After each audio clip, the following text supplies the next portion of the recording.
Now we will talk about some software implementation of deep learning. So I would say tools for making deep learning. So one basic element of these tools is what we call automatic gradient. The idea is that we are making use of some data structure, which is called a computational graph, which is representing the mathematical operations of a neural network in a graph.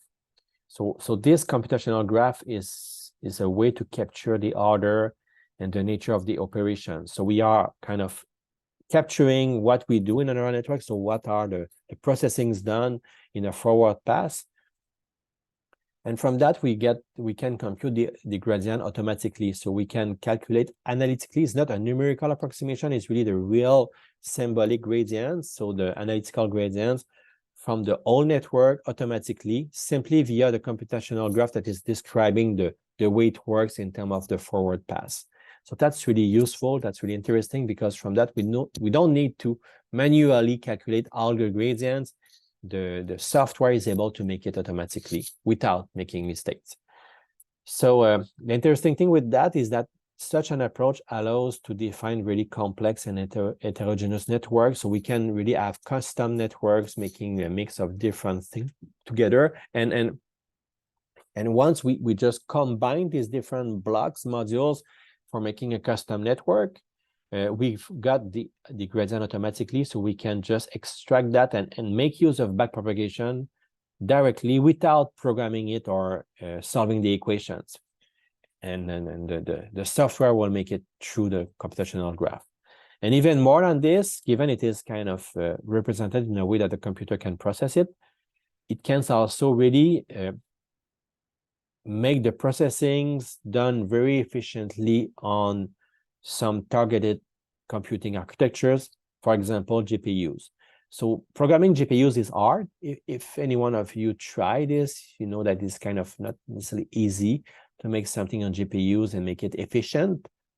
The nice thing with that is that we can get the computer to compile a version of the gradient descent that will be really effective at exploiting the GPU capacity. So this modeling allows really efficient GPU implementation that can allow to train faster, bigger networks. So an example of the automatic gradient is there. So we have this simple network, which is basically, well, it's not a real neural network. It's more a symbolic expression. So we have like x1. So it's basically like a sinus of x1 plus x1 times x2. So we have like sin of x1 plus x1 plus x2 multiply, and this is our f of x1, x2. So this is the equation, which is captured here, sinus of x1 plus x1 times x2. If we want to get the derivative of this according to x1, we know that analytically speaking, we can do it, and it corresponds to cosinus of x1 plus x2. Likewise, the partial derivative over x2 correspond to x1.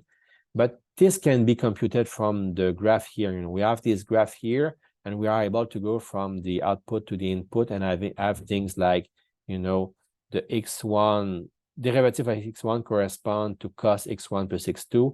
Likewise, derivative of x2 correspond to x1. And, you know, the details of the computation is illustrated there. So this is directly obtained from our automatic gradient, which is implemented in most software.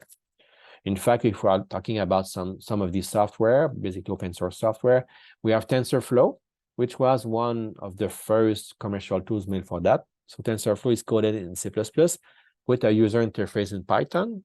So it's quite efficient. It is entirely organized around computational graphs. So it is basically dealing with flows, which correspond to flows going into graph, dealing with tensors, which represent, I would say, the matrix, the numerical computation done. So it is organized around computational graph. The thing is that it is maybe a little complex to use because you need to explicitly manipulate that graph. So this kind of graph manipulation is not necessarily that natural in Python, but it's still kind of effective and it's relatively widely used. We also have PyTorch that come a little later.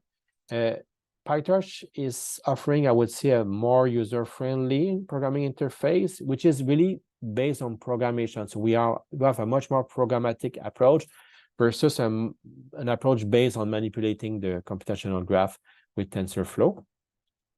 And automatic differentiation is done dynamically. So it is in some cases more versatile than TensorFlow, because in TensorFlow, it is done through the computational graph, but you need to fix them first before applying the automatic differentiation, while with PyTorch, it doesn't have to be that static. We also have a new one, not that new, but still quite new, which is called Google JAX. So Google JAX is combining automatic gradient with high performance numerical calculation. So it's really making a mix of this, but it's more, I would say, bare bone. It's more like it has really a standard interface in the type of NumPy.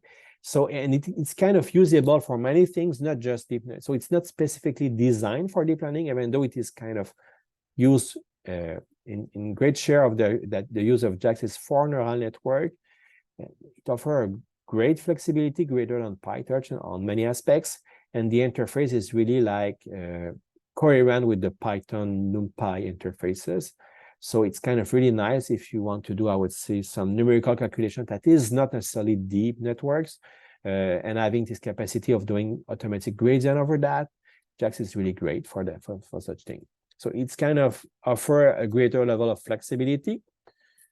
The opposite somehow is Keras, which is in fact much less flexible, but much more user-friendly. So Keras is really made to allow people to do deep learning quickly, easily, using the standard approaches, which are directly implemented. So it's really good for quickly testing standard approaches for deep learning on a given data set. But, you know, it is not as flexible as the others. And in fact, it's just, it is built on top of TensorFlow or PyTorch or Google JAX. So basically, it is a layer for being more friendly, but it calls one of these three environment, the one we wanted, to do the real computation. So that's I would say more a matter of having a relatively easy interface for I would say quick and dirty experiments about deep networks. So that's it. These are some references I used to build some of the slides. It's getting a little outdated, but still kind of relevant to get the basics. So that's it for this week. Thanks.